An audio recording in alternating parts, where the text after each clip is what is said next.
시청자 여러분 안녕하십니까. 1월 9일 목요일 KBC 뉴스와이드 시작합니다. 길어지는 국정 혼란과 경기 침체로 지자체마다 살림살이와 민생 경제가 모두 퍽퍽합니다. 이런 어려움 속에 당장의 경제 활력 살리기와 더불어 미래 성장 동력을 위한 준비도 손을 놓을 수가 없는 상황인데요. 오늘은 노관규 순천시장과 함께 새해 순천시가 나아갈 방향과 현안에 대한 생각을 들어보도록 하겠습니다.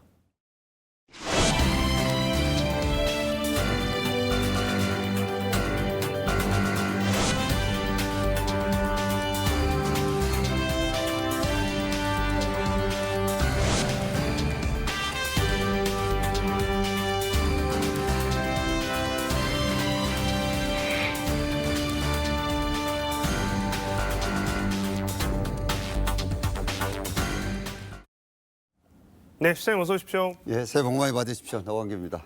네.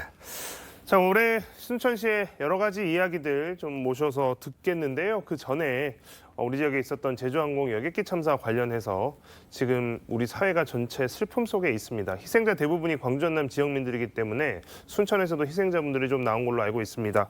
그것과 관련해서 또 지자체에서는 어떤 지원들 또 지금 어떻게 대처를 하고 계신지 그 부분 먼저 좀 여쭤보겠습니다.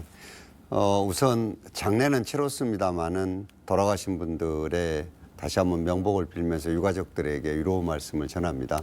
순천도 사실은 주소지를 둔 분들이 8분이나 나왔습니다. 그래서 저희들은 사고 소식을 접하자마자 처음에는 희생자분들이 신원이 확인이 안 됐거든요. 그래서 빨리 확인하고 일단 분향소 그리고 이 유족들을 지원할 공무원들을 전담반을 편성해서 지원하고 그랬었죠. 지금 분향소도 저희들은 10일까지 운영을 할 계획입니다. 그리고 여러 가지 보상이나 이런 절차들은 법적인 문제들이 남아있기 때문에 중앙정부, 광역자치단체와 함께 발맞춰서 나갈 것이고요. 이 유족들이 받을 여러 가지 이 트라우마들이 있기 때문에 이런 것들을 치유하고 지원하는 것들은 우리 시 차원에서 지금 해나갈 그럴 생각들입니다. 다양한 정책들을 검토하고 있습니다. 네. 이제 본격적으로 순천시에 대한 이야기 해보도록 하겠습니다. 민선 8기가 이제 2년 반 정도 지났습니다. 4년 임기니까 절반하고도 조금 지난 상황인데요. 지난 2년 반 돌아보셨을 때 가장 성과가 컸다라고 평가를 하신다면 어떤 정책을 꼽으시겠습니까? 그거밖에 안 지났습니다. 우선 저희들은 일하는 방식이 완전히 달랐습니다.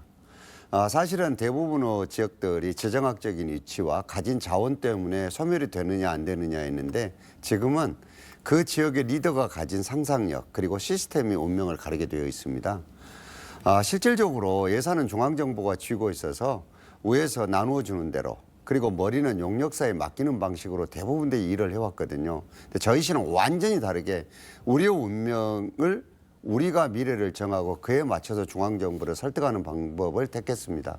아시다시피 순천만 국제정원 박람회는 대한민국에 새로운 이정표가 생길 만큼 잘 되었고요. 이 기반 위에서 중앙정부를 설득하고 기업을 설득해서 기회발전특구, 교육발전특구, 문화특구까지를 다 이루어냈고 또 우리가 가진 산업단지에 대기업들이 가득 차 있는 그런 순천의 결과를 만들어냈습니다. 앞으로 할 일은 많습니다만은 이런 결과들이 이제 활짝 꽃을 피울 수 있도록 총력을 다하는 일만 남아 있습니다.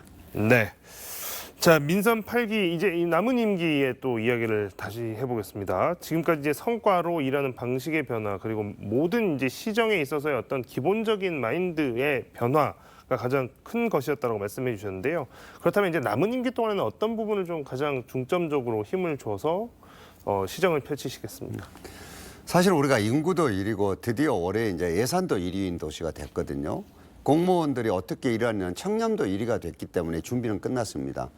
이제 3대 경제축을 저희들은 문화산업 첫 번째 그리고 항공우주와 방산산업 그리고 바이오 산업들을 축으로 해서 경제를 활력화시키는 데 총력을 다할 생각입니다. 물론 이 사이에 이제 골목 상권을 살린다든가 여러 가지가 있을 수가 있겠죠. 결국은 지역에 발전하는 것들이 지역의 소멸을 막는 일이기 때문에 우리가 대한민국 많은 도시들의 새로운 이정표를 세운다는 마음으로 이 3대 경제축을 중심으로 해서 정책을 펴나갈 생각입니다. 네. 작년에 또 시장님께서 이 상생 토크라고 해서 시민분들을 그렇습니다. 여러 차례, 뭐 15차례 정도로 해서 뭐 시민분들을 만나셨다고 했는데 그때 이제 정책 제안을 현장에서 직접 듣고 뭐 반영을 하겠다라고 해서 또 굉장히 이슈가 되기도 했습니다. 그런 부분들에 대해서는 어느 정도 실제로 좀 진행이 되고 있는지 좀 중간 상황을 좀 말씀해 예, 주시죠. 작년 한 3천여 분 뵀거든요. 물론 자주 보죠. 이 기회에서 나오는 민생이 360건 정도가 들어왔어요.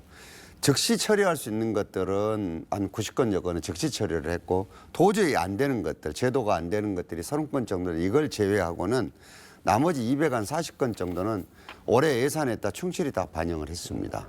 그리고 저희들은 따로 표를 만들어서 이것이 어떻게 진행되는지를 민원인들한테 알려주기도 하고 그리고 시장이 직접 보고를 받아서 중간중간을 점검하고 그렇습니다. 네.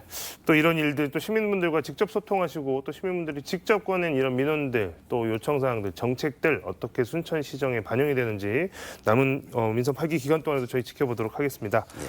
자, 어수선한 전국 속의 나라 전체 경제가 매우 어려운 상황이죠. 지자체마다 경제 활력 이게 지금 아마도 가장 큰 과제가 아닐까 싶습니다. 순천시는 좀 전에 말씀해 주셨지만 문화, 우주, 바이오 이렇게 세 가지 산업을 3대 경제축으로 내세우고 있습니다. 먼저 이 문화산업과 관련해서 순천시가 어떠한 일들을 펼쳐나가고 있는지가 좀 많이 궁금하실 텐데 순천시 글로벌 문화산업 메카라고 하는 이 목표를 두고 지금 사업들을 추진해 나가고 있다고 합니다. 전체적인 추진 상황을 한번 설명해 주시죠. 우선 예산은 이미 확보가 되어 있습니다. 애니메이션, 웹툰 등은 정부와 함께 이미 예산이 이미 확보가 되어 있고요. 그리고 이미 올 기업들까지도 많은 부분들이 착착 진행이 되고 있습니다. 그리고 수도권에 있는 기업들이 여기에 내려오게 될 때는 여러 조건들이 있지 않습니까? 제도적인 뒷받침이 오면은 세제 혜택들, 그리고 거기에 일할 사람들을 체계적으로 교육시키는 문제들, 그리고 이것이 전부 다 큰 넓은 스펙트럼을 가지고 될 수 있는 문화도시 사업 등 이런 것들이 다 준비가 되어 있습니다. 그래서 올해는 이제 본격적으로 꽃을 피우는 일만 남아 있는데요. 실질적으로 이게 순천 하나만 이렇게 작게 봐서는 안 풀리는 문제들입니다. 대한민국만 봐서도 안 풀리는 문제고 글로벌적인 생각을 해야지만이 풀리는 문제에서 이거는 벌써 해외하고 합작 기업이 본사를 순천에 설립하고 했기 때문에 올해는 어느 정도 가시적인 성과가 나타날 것 같고요. 구도심에 들어올 기업들에 대한 수요 조사도 끝났고 또 기꺼이 비어있는 가게들을 앞으로 문화산업을 위해서 내놓겠다는 건물주와 사업하시는 분들 협의도 끝났기 때문에 이제 진행되는 일만 남아있다 이렇게 말씀드릴 수가 있습니다. 네. 자, 문화체육관광부가 지난해 말에 대한민국의 문화도시라고 해서 13곳을 지정을 했습니다. 전라남도에서는 진도군 또 순천시 이렇게 두 곳이 선정이 됐는데 이게 이제 문체부들 정부가 봤을 때 여기 이곳은 굉장히 문화적으로 가꿀 필요가 있고 가꿀 가치가 있다라고 이제 국가가 어떻게 보면 인증해 준 것 아니겠습니까? 네. 이것과 관련해서도 이제 여러 가지 사업들이 뒤따라야 할 텐데 이런 부분에 대한 계획들은 어떻게 세우셨습니까? 이게 총 금액이 3년 동안에 200억이거든요. 물론 적다면 굉장히 적지만은 또 크게 보면 굉장히 큰 금액들입니다. 순천이 정원박람회 이후에 뭘 할 것인가를 전국 지자체들이 되게 다 관심 가지고 있었거든요. 그런데 요 정원박람회가 단순하게 1차 산업이 아니에요. 문화산업입니다. 여기는 창작을 하는 기업들과 거기에 관련되는 작가나 이런 분들이 가장 일하기 좋은 여건들입니다. 그래서 대한민국 정부에서는 기존에 가지고 있던 순천의 자원 이외에 우리 순천이 계획하고 있는 여러 가지 문화 콘텐츠 산업들이 잘 복융합이 되면 전혀 다른 모양의 도시가 될 수 있겠다고 인정을 해 주신 겁니다. 그래서 올해는 이 산업을 하기 위한 전체적인 계획 그림들 그리고 학생들을 길러내는 일들 그리고 시범 사업들을 하는 일을 중점으로 해서 문화도시가 완전히 자리를 잡을 수 있도록 이렇게 해나갈 생각입니다. 사실 문화도시라는 게 특별한 도시가 아니고 모든 것들이 제자리에 딱딱 수준에 맞게 들어있을 때 그게 문화도시거든요. 소득 4만 불이 되는 대한민국에서 기초지자체가 지역 소멸을 어떻게 막아내는지를 순천이 사명감을 가지고 해나갈 그럴 생각입니다. 네. 자, 순천시 하면 가장 떠오르는 게 이제 관광산업이었었고 지금까지 그리고 이제 특히나 이제 순천만 정원이라든지 이런 부분들이 아주 굉장히 유명해졌기 때문에 많은 분들이 또 찾고 계신데 사실 우주 산업이 또 순천의 새로운 먹거리로 떠오르고 있다는 사실은 아직 모르시는 분들도 꽤 계실 겁니다. 사실 이 우주 산업이야말로 순천시가 아주 핵심적으로 준비하고 있는 미래 신성장 산업 중에 하나인데요.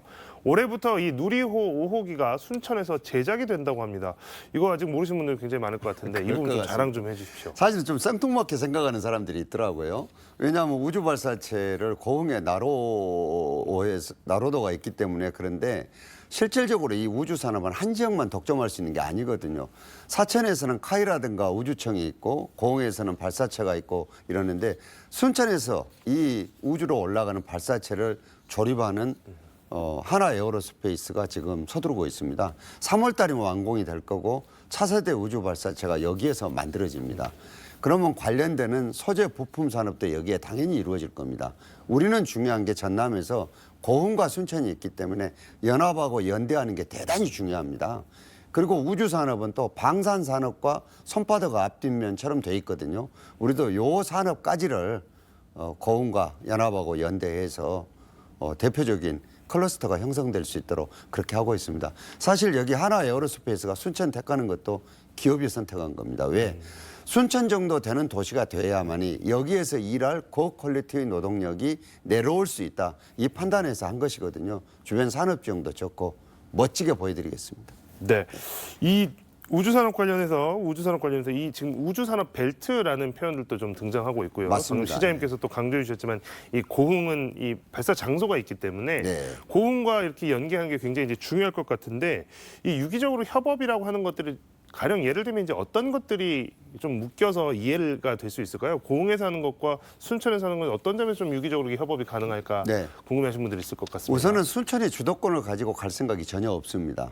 고흥은 시간은 걸리겠지만은 국가산업단지가 지금 준비되고 있거든요. 그런데 이거는 토지를 매입해서 산단을 만드는 데는 굉장한 시간이 오래 걸립니다. 그리고 거기가 정주 여건들이 그렇게 녹록지가 않지 않습니까? 그렇기 때문에 순천에서 조립장이 있고 일할 인력들이 여기에서 정주하게 되면 우선 사천이나 창원하고도 가깝고 대전하고도 가깝기 때문에 여러 산업들을 여기에 또 모아내는 게 굉장히 유리합니다. 그리고 미국 같은 데는 이미 우리처럼 순천에서 이걸 만들면 약간 배로 이동해서 바로 발사대로 옮기는 센터들이 여러 개 있거든요. 그렇기 때문에 순천은 고흥이 하는 일을 뺏어서 하는 것이 아니라 고흥의 여러 가지 국가산업단지가 잘 되도록 해가면서 순천이 할 수 있는 역할들을 사람들이 정주하게 하고 교육을 받고 또 여기서 단조립장이 잘 돼서 소재 부품 산업이 들어올 수 있도록 이렇게 기능과 역할을 서로 나누어서 해나갈 그럴 생각입니다. 네, 우주산업이라고 하는 것이 그동안 우리나라 입장에서 보면 우리나라가 우주산업 자체만으로 이렇게 유명해지거나 기술력을 갖추어졌다라고 하는 것이 알려진 지가 얼마 되지 않았기 때문에 이게 이제 산업이 될까라고 하는 의문들이 굉장히 많이 있었지만 확실히 이제 그 고흥의 발사 장소들 그리고 이제 관련된 산업들이 현실화되면서 이런 부분에 관심이 높아지고 있는 상황에서 또 순천이 중요한 역할을 해줄 것으로 기대가 됩니다. 순천의 또 다른 미래 경제 산업으로 꼽고 있는 것이 바로 바이오 산업이라고 합니다. 바이오 산업도 여전히 뭐 좀 우주 산업만큼이나 아직은 좀 생소하신 분들이 좀 있을 것 같습니다. 이 부분도 한번 소개를 해주시죠. 바이오 하면 대부분들이 의약품만 생각을 하십니다. 사실은 의약품 쪽의 바이오는 오송 단지 이 아래로 내려오기가 어렵습니다. 왜냐하면 수출국 구조 자체가 항공기를 이용해서 하기 때문에 그렇습니다. 그리고 또 연구소라든가 이런 것들이 수도권에 많이 집중되어 있거든요. 그러나 우리 호남은 원래 농업이 기반인 지역들입니다. 그렇기 때문에 이 농업을 전통적인 농업을 벗어나서 고부가가치를 만들려고 하면은 이것을 이용한 산업 쪽으로 눈을 돌려야 되는데 그게 바이오 산업입니다. 결국은 이 우리가 먹는 것도 시대에 맞게 변해가는 것들이 농업에서 시작돼서 이걸 어떻게 가공하고 연구하고 시대에 맞는 입맛에 맞게 할 것인가. 또 동물과 관련된 사료들과 여러 가지들 또 어떻게 할 것인가. 이런 것들이 전부 다 바이오 산업의 영역이기 때문에 요거는 전라남 도와 협업을 해서 하고 있거든요. 사실은 지역 소멸을 막는 비용 중에 굉장히 큰 300억이 넘는 비용을 전라남도에서 지원을 했고 정부하고도 이미 300억 가량 되는 연구센터를 우리가 같이 하고 있기 때문에 우리도 구승주군 지역이 순천하고 통합된 지가 30년 됐는데 이 쇠락되어 가는 것을 바이오 산업을 새롭게 시작을 해서 이걸 타개해 나갈 생각입니다. 순천이 그런 점에서는 물류가 이동하기도 좋고 농업 기반도 좋고 주변에 다른 산업들이 있고 대학들이 존재하고 있기 때문에 굉장히 적지가 될 것이다 이렇게 생각하고 있습니다. 시장님께서 궁극적으로 그리시는 이 그린 바이오 이 그린 바이오 순천의 모습. 결국 이 바이오 산업들이 정착이 되고 활성화가 됐을 때 순천은 어떤 모습으로 이 바이오 산업이 꽃피울 수 있게 될까요? 사실은 화장품이나 이런 산업들이 다 공산품으로만 생각을 하는데 근본적으로 천연물이 뒷받침되지 않고는 고품질의 화장품을 만들기 어렵거든요. 근데 순천은 이미 10년도 더 된 지역에 순천대 약대가 유치될 때 100억을 지원해 가지고 천연물을 연구하는 센터를 만든 적이 있습니다. 그게 이제 순천으로 그대로 다시 넘어왔거든요. 그러면 앞으로 대학과 순천대학을 비롯해서 제1대, 청암대, 또 광주에 있는 여러 대학들, 이 대학과 순천이 가지고 있는 기후 조건에 맞는 넓은 농토들이 있기 때문에 여기서 생산된 스마트팜을 비롯한 여기에서 생산된 농산물, 이것들이 결합이 돼서 아마 미래 산업을 열어갈 것이고, 이렇게 되면 철도라든가 육로의 수송이 좋기 때문에 순천이 가장 적합한 물류 유통기지가 될 겁니다. 이렇게 되면 인접 도시들과 연합과 연대해서 이 지방소멸 위기를 벗어나기도 굉장히 쉽습니다. 왜냐하면은 2030년이 되면은 광주 송정에서 부산까지 고속철이 뚫리거든요. 그리고 목포에서 부산까지도 뚫립니다. 가운데에 딱 있는 데가 순천입니다. 이거는 여러 군데서 물류가 오기도 좋고 사람도 오기도 좋기 때문에 이런 산업을 하기가 굉장히 적절할 것이다. 그런 도시로 나아갈 것이다. 이런 말씀을 드리고 싶습니다. 네. 자, 지역의 미래 성장을 위한 산업들 어떤 방식으로 키워나갈지, 그리고 순천의 미래 먹거리가 어떤 모습으로 발전해 나갈지에 대해서 이제 좀 많이들 감이 잡히실 텐데요. 자, 이렇게 미래 성장 동력들을 꾸준히 하나씩 준비해 나가는 모습도 있겠지만, 당장 또 우리 시민들 지금 삶에서 중요한 부분들을 채우려는 노력도 굉장히 중요할 것 같습니다. 지금 이제 시민분들 이제 가뜩이나 어려워하는 이제 이런 삶에 좀 도움이 되기 위한 정책들도 많이 고민하고 계실 텐데요. 어떤 것들 좀 중점적으로 생각을 하고 계십니까? 맞습니다. 사실은 저희들은 지역화폐에도 순천사랑 상품권을 1,200억 정도를 발행을 하거든요. 우리가 인접 도시들과 비교했을 때 지금 당장 지역사랑 상품권이 아마 2배 이상 크게 했을 겁니다. 이것은 결국은 지역 골목 상권을 살리기 위한 정책이거든요. 그리고 소상공인들이 어려울 때 대출받기가 만만치가 않습니다. 그러면 이런 것들을 지원하는 것들이 결국은 지자체가 해야 될 일인데 이것도 굉장히 상향을 했고요. 우선 당장은 식당들이 하루에 5상을 못 파는 데도 많습니다. 우리 시청에 있는 구내식당부터 금요일 날은 쉬기로 했습니다. 밖에 가서 하게. 그리고 우리가 제주항공 참사 때문에 인사도 하고 그랬으면 뒤에 여러 가지 직원들이 모이고 흩어지면서 여러 가지 행사들을 했을 텐데 그런 것도 다 못했거든요. 그래서 이번 주부터는 이것도 적극적으로 조금 해서 지역의 어려운 골목 상권들을 좀 살려줬으면 좋겠다는 이런 정책을 폈거든요. 순천은 사실 복지와 농업에 관한 비용들이 55%가 넘습니다. 이걸 굉장히 조기에 집행할 겁니다.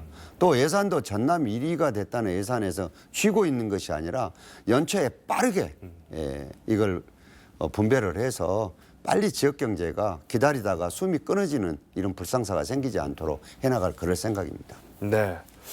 자, 이어서 순천 지역의 지금 현안들 가장 관심 많이 갖고 계시는 이야기들 이런 것들도 좀 하나씩 해보도록 하겠습니다. 전남권에서는 이 국립의과대학 설립을 놓고 한동안 줄다리기가 계속됐었습니다. 목포와 순천 지역 간의 경쟁이 과열되기도 했었고 이런 상황에서 지난해 11월이었죠. 순천대와 목포대 두 국립대학교가 통합에 극적으로 합의를 하면서 당연히 전남권 의대 문제도 해결이 됐습니다. 자, 이제 통합과 관련한 물꼬가 터진 상황입니다. 이제 앞으로 풀어야 될 과제들도 좀 많이 있는데 현재 진행 상황을 한번 쭉 정리를 해주시죠. 사실은 공모로 의과대학을 정한다 그래서 정말로 심각했거든요. 다행히 공모가 아닌 통합의 방식을 택한 건 저는 잘했다고 봅니다. 다만 한 가지는 이 통합은 넘어야 될 산이 많은 데다가 목포와 순천이 100km가 넘게 떨어져 있거든요. 이걸 지금 느슨한 연합의 형태로 가자 그러면 연합대학이라는 것이 될 텐데 제도적인 뒷받침이 덜 돼 있거든요. 그래서 지금 작년 연말에 두 대학이 가칭 한국제일대학교라는 이름을 붙여서 통합을 하겠다고 올렸는데 이거는 의과대학 유치를 전제로 해서 한 겁니다. 근데 지금 정부 상황이 탄핵의 국면에 들어가서 정부가 기능이 제대로 안 되지 않습니까? 그다음에 또 의협의 새 수장이 지금 이제 선출이 됐거든요. 굉장히 강한 의견을 가지신 분이 됐습니다. 그래서 우리 전남 내부에서 서로들 간에 아주 긴 후유증을 남겼던 이과대학 문제가 통합으로 가닥은 잡혔지만 중앙정부하고 넘어야 될 산들은 굉장히 많게 되어 있습니다. 또 지역마다 목포대학이든 순천대학이든 간에 이 대학이 형성된 연유들이 다 있거든요. 이 지역민들의 정서적인 것들을 녹여내는 것도 지금 굉장히 중요한 문제들입니다. 그래서 저희들은 이제 우리 지자체의 손을 떠나서 양 대학과 중앙정부 손으로 넘어갔지만 그래도 지역에 있는 로컬 대학이기 때문에 이런 것들이 잘 안착될 수 있도록 최선을 다하겠습니다. 대학도 노력을 많이 해야 될 겁니다. 그리고 정치 논리로 다시는 접근돼서는 안 된다는 생각입니다. 네. 자, 어쨌든 이제 중앙정부로 이제 공이 좀 넘어간 부분이 있지만 그래도 긴장을 놓지 않고 계속 지역사회에서도 이 문제를 계속해서 추적하고 또 계속해서 관심을 갖고 흘러가는 상황들을 지켜봐야 되겠습니다. 자, 의대 신설과 별개로 이 지역의 고질적인 의료 공백 문제는 여전히 해소될 기미가 없습니다. 이 부분에 대해서도 이제 지역에서 굉장히 많은 노력을 하고 계신 걸로 알고 있는데, 네. 자, 의료 공백 이 부분은 좀 어떤 식으로 해소를 해야 괜찮을까요? 사실은 공모가 있기 전에 제가 우리 김영록 지사님께도 말씀을 드렸던 부분 중에 하나인데요. 자, 한번 보십시다. 전라남도가 22개 시군이 있는데 순천과 광양을 빼놓고는 다 소멸 위험 지역입니다. 그래서 인구가 줄어들기 때문에 수지가 안 맞으니까 병원들이 다 문을 닫습니다. 그럼 이 악순환이 계속되거든요. 그럼 이걸 어떻게 할 것이냐. 의과대학이 생겨서 의사가 나오더라도 10년이 넘게 걸리는데 그 전에 다 없어지고 말 거다. 그래서 우리는 의료 필수 재단을 만들어서 한 1,000억 정도 기금을 마련하고 이걸 가지고 예컨대 어디 군단이나 순천도 마찬가지입니다만은 환자가 적어 과를 문을 닫게 됐을 때 그 차액만큼을 이 재단에서 보존해 주는 정책을 펴자고 했거든요. 그런데 이게 잘 진행이 안 돼 순천이 먼저 나섰습니다. 순천형 필수의료재단은 이미 전라남도하고 협의를 끝냈고 이제 전남연구원에서 마지막 조사를 하고 있는데 우선 50억 정도로 출발을 할 겁니다. 그렇게 해서 순천에 있는 큰 병원과 작은 병원들이 마치 대학병원의 한 병원 안에 있는 것처럼 컨트롤 타워를 해서 바로 이렇게 수지가 안 맞아서 문을 닫게 되는 부분들을 여기에서 지원하고 대학병원이 기능하는 것처럼 그렇게 끌고 나갈 생각입니다. 대표적인 예로 우리가 심야에 어린이들이 열이 나고 아팠을 때 진료를 안 했거든요. 순천에서 처음으로 시가 나서 가지고 지역에 있는 현대병원과 미주병원이 둘이가 심야와 주말에 진료를 할 수 있게 해결을 해냈거든요. 해보니까 됩니다. 그래서 다음에 우리가 지금 하고 있는 것은 심장과 뇌에 문제가 생겼을 때는 심뇌혈관 질환센터를 어떻게 할 것이냐인데 정부에서 지금 공모를 했는데 11개를 선발했는데 몇 군데가 왔느냐? 60군데가 넘게 왔습니다.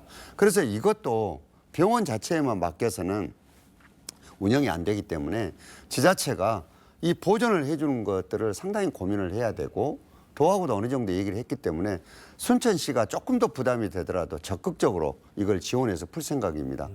달빛 어린이 병원이라고 불리우는 이 병원을 운영을 해보니까 순천 시민 이외에 이호수나 광양 시민들이 34%가 이용한다는 걸 알게 됐습니다. 그래서 지금은 이런 지역에 부담을 주는 것보다는 순천이 먼저 나서서 요 문제를 해결을 하고 그리고 의과대학이 이제 정상적으로 가동이 되면 10년 후의 일이기 때문에 그 전에 대학병원이 마치 순천에 있는 것처럼 각 병원들의 특징을 살려서 컨트롤 타워를 만들고 이렇게 해서 앞으로 운영해 나갈 그럴 생각입니다.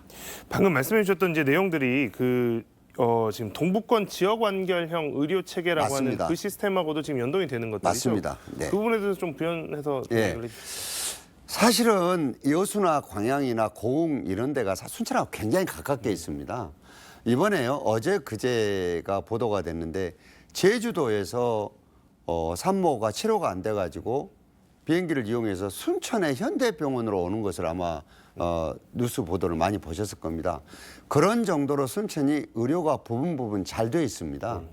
근데 이것을 지금 여기에서 이런 것들을 잘 네트워크만 엮어주면 되는데 안 돼가지고 대도시로 옮겨야 되고 옮기면서 더 큰 문제가 생기고 하거든요.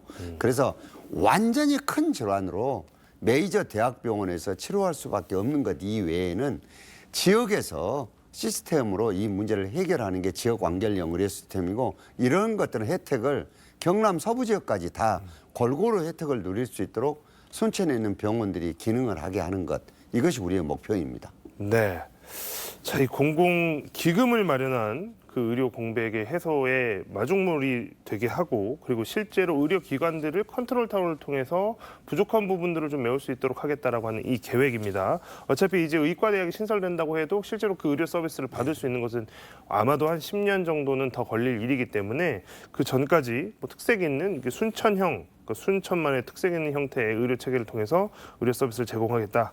이렇게 설명을 해주셨습니다. 전국에 처음입니다. 이게 하는 게. 네. 자, 경전선 이야기도 좀 해보겠습니다. 광주와 순천을 잇는 이 철도가 있습니다. 바로 경전선으로 불리는 이 철도 구간인데요. 올 하반기에 착공이 됩니다. 정부가 긴축 재정 기조를 유지하고 있어서 좀 이게 되겠는가 하는 생각도 좀 있었고 순천 도심 구간 지하화냐 또 우회냐 이게 이제 확정이 되지 않았기 때문에 이 경전선의 완공 시점도 2033년 이후로 미뤄질 가능성이 높다는 전망도 일각에서는 나오고 있습니다. 지금까지의 상황 또 바람 이제 어떤 식으로 좀 논의가 가야겠다 하는 게 있으면 말씀 좀 해주시죠. 2033년까지 가서는 안 되죠. 왜냐하면은 지금 턴키로 소위 이 사업들을 해오고 있는데 순천에서 부산까지는 공사가 다 끝나버렸어요. 남아있는 게 호남 구간이거든요. 저는 이걸 보면서 우리 정치권이 조금 더 각성해야 된다고 봅니다. 이것도 단선 고속철이에요. 복선도 아니고. 이거를 이렇게 해결을 못 해가지고 우리가 지금까지 끌고 있거든요. 그것도 순천 시내에는 전남에서 제일 큰 도시가 순천입니다. 인구도 제일 많고. 도심 한가운데로 지나가게 이렇게 됐는데 누가 이걸 받아들이겠습니다. 그래서 우리가 강력하게 중앙정부를 설득해서 이게 됐는데 문제는 두 가지 안 중에서 어떤 안으로 할 것인가 확정이 안 됐다는 거거든요. 올해 아마 저는 3월 전에 확정이 될 거라고 봅니다. 이미 기관을 이해관계 있는 기관 20여 군데에다가 의견을 보냈어요. 이 시설공단에서. 그래서 아마 지하화될 가능성이 가장 높습니다. 왜냐하면 또 다시 우회를 하면서 여러 마을의 이해관계가 걸쳐지거나 또 순천만과의 이해관계가 걸쳐지면 또 다른 시간이 필요하거든요. 근데 지금은 공법이 좋아졌기 때문에 지하화해서 오는 것이 가장 현명한 방법이라고 대충 결론이 나와 있습니다. 그리고 정부에서는 순천 구간을 해결하지 않고는 광주에서 부산까지 연결할 수가 없습니다. 목포에서 부산까지도 연결할 수가 없습니다. 그렇기 때문에 이거는 다른 것보다 더 빨리 단선 고속철 하면서 이렇게까지 애를 먹일 필요가 없거든요. 정말 우리가 호남에서 그렇게 지원을 해줘도 왜 이런 문제들이 이렇게 하는지 분통이 터질 일입니다. 그리고 익산에서 지금 여수까지도 빨리 직선화하고 손을 봐야 됩니다. 이렇게 해야지 호남에 지금 고립되어서 소멸되는 걸 막아낼 수 있지 이게 안 돼갖고 어떻게 경제 성장을 하고 지역 소멸을 막아내겠습니까? 저는 2033년까지 가도록 하는 것은 지역 정치권의 큰 책임이라고 생각을 합니다. 네. 자, 순천만 국가정원 이야기도 좀 해보겠습니다. 순천만 국가정원 주변 이제 도시개발 사업이 있습니다. 지난 연말에 전라남도에서 도시계획위원회 심의를 통과를 했습니다. 뭐 일부 보완 상황이 좀 있긴 했었는데 이 부분에 대해서도 이제 앞으로 어떻게 되는 건지 좀 궁금해하시는 분들 많을 것 같습니다. 순천의 금사랑이 땅이 그 연양들로 표현되는 국가정원 바로 옆에 있는 땅입니다. 그리고 이거는 자원순환센터 때문에 또 논쟁이 있는 땅이기도 합니다. 그런데 여기를 개발을 어떻게 할 것이냐를 계획을 세워서 전라남도에서 조건부로 이제 승인이 났습니다. 그 조건들은 어려운 조건들이 아니거든요. 제일 핵심은 호텔 같은 또 워터파크 같은 이런 시설들이 과연 이 불경기에 올 수 있겠느냐가 관건이었습니다. 그래서 이런 부분들은 이미 여러 가지들로 기업들과 논의를 하고 있기 때문에 관련된 여러 조건들을 충족할 수 있을 것 같습니다. 우리가 지금 곧 있으면 이제 이달 말쯤이면은 공고를 하고 그러면은 집가에 대한 평가가 있어야 될 거 아니겠습니까? 그렇게 해서 이제 보상 절차에 들어갈 겁니다. 이미 보상으로 할 수 있는 예산은 이미 세워져 있고 또 지방채도 준비가 되어 있기 때문에 이렇게 진행이 되고요. 지금 지역에 땅을 가지신 분들과 논의하고 있는 게 평가 방식을 누가 어떻게 할 것인가 이런 것들을 논의를 하고 있습니다. 이렇게 되면 여기에는 순천이 없는 예컨대 국제규격의 수영장도 생길 것이고 또 최첨단의 노인시설도 생길 것이고 그리고 예술의 전당이라든가 호텔도 생길 것이고 또 스포츠파크를 근본적으로 우리 국가대표 선수촌 내 버금갈 수 있는 최첨단으로 해서 미래에 겨울에는 동계훈련 최적지까지 풀어낼 이럴 생각입니다. 요거는 자원순환센터에서 생기는 소각열을 이용을 한 에너지 전환의 대전제하에서 가능한 일이기 때문에 이런 문제까지 같이 풀어나갈 그럴 생각입니다. 네. 자, 끝으로 우리 지역민분들께 새해 인사 겸해서 짧게 한마디 부탁드리겠습니다. KBC 시청자 여러분 너무너무 감사합니다. 작년, 재작년에도 많이 도와주시고 또 시민 여러분들도 굉장히 많이 응원해 주셨습니다. 시장 자리는 비난과 비판에서 자유로울 수 없는 자리입니다. 하루에도 천불이 나는 일이 많습니다. 그러나 이럴 때마다 냉정하고 침착하게 안정적으로 시정을 이끌어 달라는 것들이 시민의 주문입니다. 저는 이왕에 지금까지 잘 준비가 되어 있기 때문에 이 기반 위에서 경제 회복을 최우선에 두고 안정적으로 시정을 이끌어 나가면서 주변 지역과 연합연대에서 이 위기를 벗어나고자 합니다. 시민 여러분들께서 많이 도와주시고 관심 가져주시면 감사하겠습니다. 네, 오늘 이야기는 여기까지 듣겠습니다. 지금까지 노관규 순천시장과 함께했습니다. 시장님 고맙습니다. 감사합니다.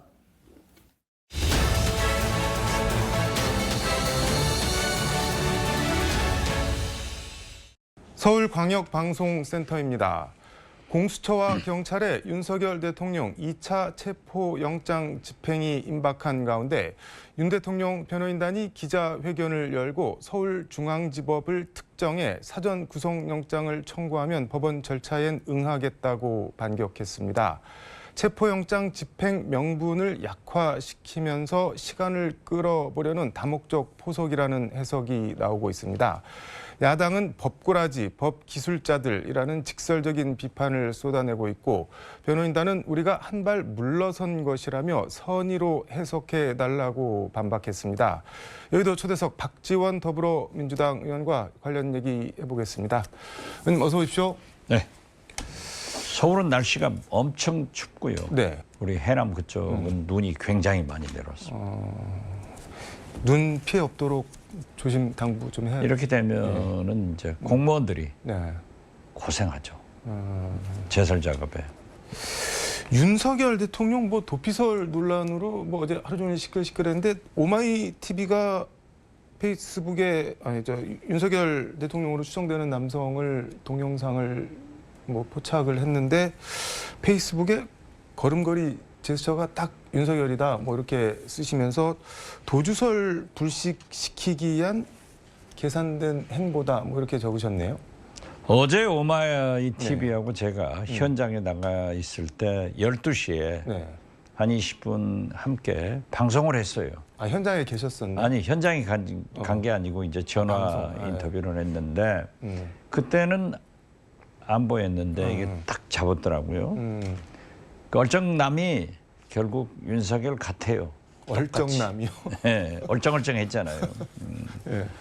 그런데 어떻게 됐든 네. 이 국회 법사위에서나 우리 민주당 안규백 의원 등이 이제 도망쳤다 이런 얘기를 했고 법사위에서도 저도 물었어요. 네. 그랬더니 오동훈 공수처장은 배제할 수 없다 이런 얘기를 했는데 네. 그러한 보도가 나오니까 나 건재하다. 그리고 나와서 이제 그 요새 이런 것을 점검하는 모습 보고 네. 오늘 아침 일제히 도하 각신문도 보도가 됐지만은 윤석열로 확인됐어요. 네. 자 보십시오. 국민들은 네. 전 세계는 윤석열 체포에 왜 공권력이 법치국가가 전직 검찰총장 출신 대통령이 이렇게 망가뜨리느냐 하는 판국에 김건희는 네. 개 가지고 윤석열은 점검하러 나오고 이것은 국민을 우롱하는 일이다. 저는 그렇게 봅니다. 그 개 산책 영상 그거는 김건희 여사로 확인이 뭐 된 건가요? 어떻게? 아직은 확인되지 않았지만은 거기에서 개를 가지고 거닐 사람은 김건희밖에 사람밖에 없지 않겠어요? 확인된 건 아니죠. 그렇지만 저는 네. 가장 주시한 게 윤석열이 나와서 그 거드름 피는 것도 거드름이지만은 그 옆에 수행하는 소위 말하는 핵가방을 든 경호 가방 들고 있더라고요. 경호 가방 그게 예. 전 세계 국가 원수들은 국군 통수권을 가지고 있기 때문에 미국 대통령은 거기 그 가방을 핵 가방이라고. 거기서 누르면은 핵 공격이 시작된다고요. 네. 그런데 우리나라도 그러한 미사일 공격 네. 이런 것이 거기에서 이루어지는데 대통령 직무 배제가 된 그러한 윤석열이 과연 네. 그 가방이 무엇이냐 하는 게 제일 궁금하더라고요. 네. 저런 미치광이한테 만약 아직도 네. 경호처에서 그러한 가방을 가지고 다니면 언제 눌러버릴 줄 모르는데 이 나라가 어떻게 될 것인가. 그래서 저는 최상목 대행한테 말씀드립니다마는 이것은 경호처가 직무유기를 하는 거고 직권 남용을 하는 거다. 그 가방은 반드시 네. 최상목 대행을 수행하는 경호관이 가지고 다녀야지 윤석열과 함께해서는 안 된다 하는 것을 경고합니다. 그 말씀하신 대로 대통령 가는 곳에는 그 핵가방이 반드시 같이 따라다녀야 되는데 그 가방이 그 가방이면은 내가 아직 군 통수권자다, 이거 남 안 준다, 뭐 그런 거 아닌가요? 그런 것을 과시하려고 나온 것 같아요. 그리고 대한민국의 전쟁 위기로 빠뜨릴 수 있는 네. 그런 개연성이 있기 때문에 저도 네. 그 핵가방이 그러한 가방인지 네. 위장돼서 가지고 나왔는지 또는 과시하기 위해서 가지고 나왔는지는 모르지만은 네. 우리는 그것을 주시해야 된다. 그리고 최상목 대행 네. 수행하는 거기에 그 가방이 있어야지 윤석열이 가지고 있으면은 안 된다 하는 것을 말씀드리는 거예요. 그 가방은 지금 어디에 가 있는지는 확인이 안 되는 건가 보네요. 글쎄 거기 들고 나왔기 때문에 경호관이 가방을 들고 서 있잖아요. 네, 네. 따라다니잖아요. 이것은 전국 어디를 가든 전 세계 어디를 가든 네. 국군 통수권자인 국군 통치권자인 국가 원수 옆에 항상 있다 이거죠. 네. 그래서 미국은 핵가방이라고 부르는데 우리는 미사일 가방이라고 부르죠. 우리는 핵이 없으니까. 그렇기 때문에 만약 그 버튼을 눌러버리면은 북한과 전쟁으로 돌입되는데 그 미치광이 업무 배제된 정지된 대통령 옆에 있어서는 안 된다. 그렇기 때문에 경호처도 반납을 해야 되고 네. 또 최상목 대행도 그것 문제는 챙겨야 된다 하는 말씀을 드리는 거예요. 뭐 그런 가방을 가짜로 들고 다녀올 것 같지는 않다는 생각이 드는데 윤석열 대통령 변호인단이 어제 기자회견을 열었는데 뭐 기소해라 또는 뭐 사전 구속영장 청구해라 그럼 법원 절차에는 응하겠다 이렇게 얘기를 하던데 어떻게 보셨나요? 아 그건 지금도 네. 샤핑하는 거예요. 처음에는 수사를 공수처냐 네. 검찰이냐. 검찰로 가겠다는 거 아니에요? 네. 그리고 지금은 기소하면 나가겠다. 네. 왜 서구지법이냐 중앙지법이다. 네. 지금 윤석열은 김건희하고 한남동 대통령 관저에서 네. 샤핑하고 있는 거예요. 자기 가고 싶은 걸 가나요? 자기가 검찰총장이었고 네. 대통령이면은 법원 만일 앞에 평등한데 제가 만약에 네. 피의자 신분이면은 나는 어디로 가서 조사를 받겠다. 기소해라. 그러면 나는 재판 받겠다. 이것은 참으로 네. 법꾸라지다운 핵에망측한 언동이다. 저는 그렇게 생각합니다. 뭐 저쪽에서 뭐라고 얘기하든 일단 체포영장 집행해야 된다 뭐 그런 입장이신 건가요? 그럼? 당연하죠. 이건 법원의 영장이 네. 집행을 못했는데 네. 기한 연장을 해준 또 다른 영장이에요.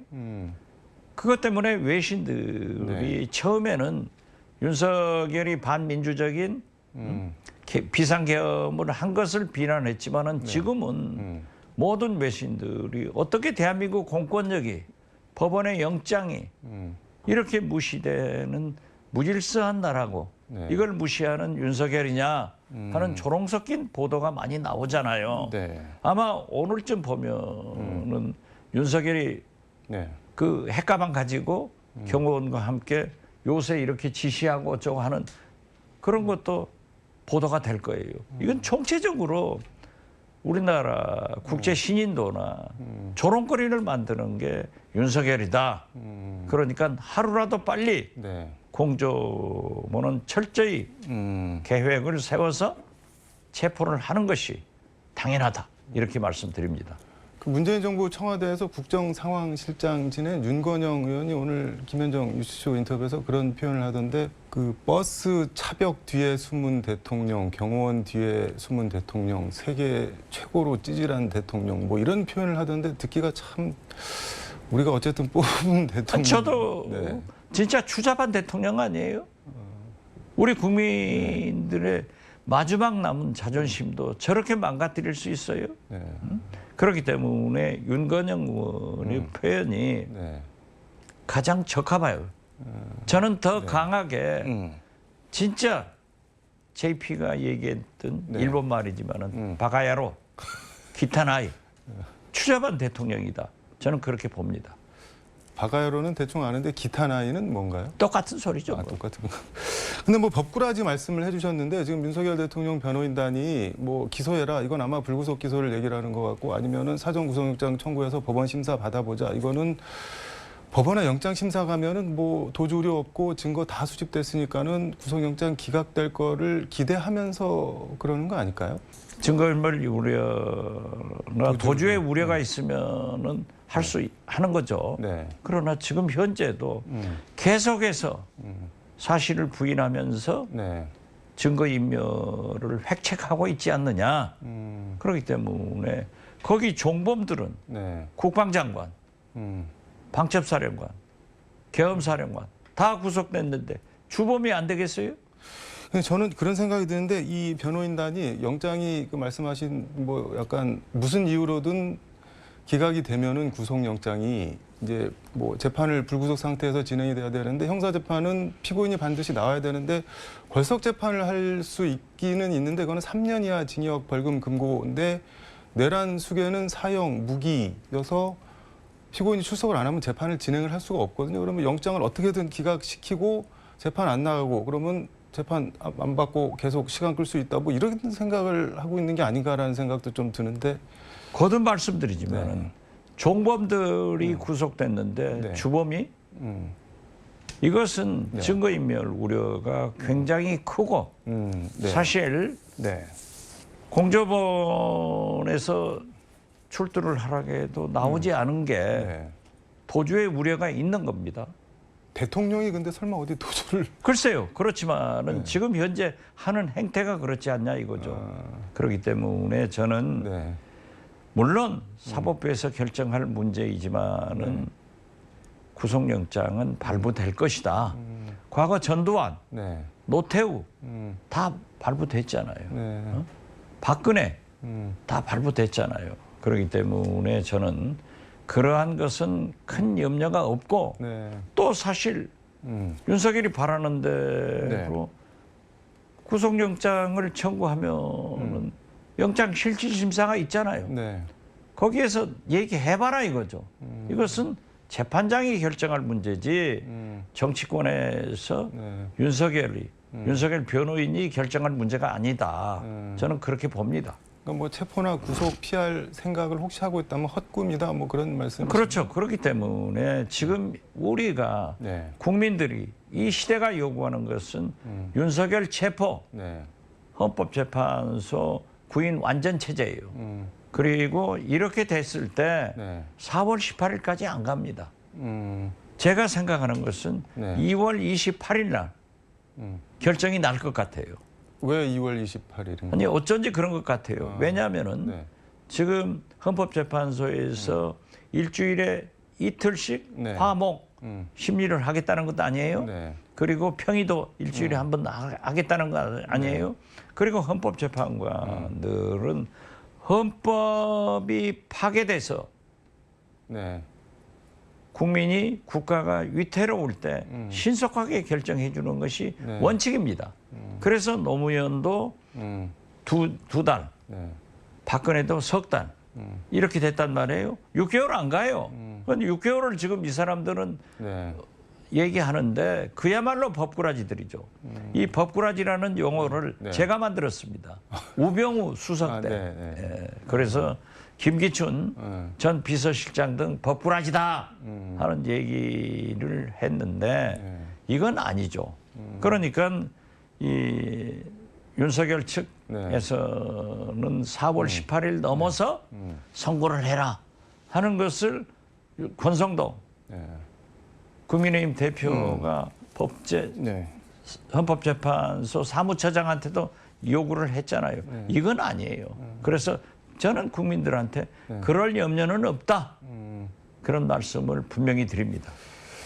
요거 하나만 더 여쭤볼게요. 뉴스타파가 어제 명태균 씨랑 윤석열 대통령 김건희 여사 부부가 나눈 카톡을 뭐 입수를 해서 공개를 했는데 그 내용을 보면은 여론조사 자료들 그 명태균 씨가 김건희 여사한테 전달을 하니까는 냅 충성 느낌표 뭐 이런 문자들 보내고 그랬던데 그거 혹시 보셨나요? 네, 봤습니다.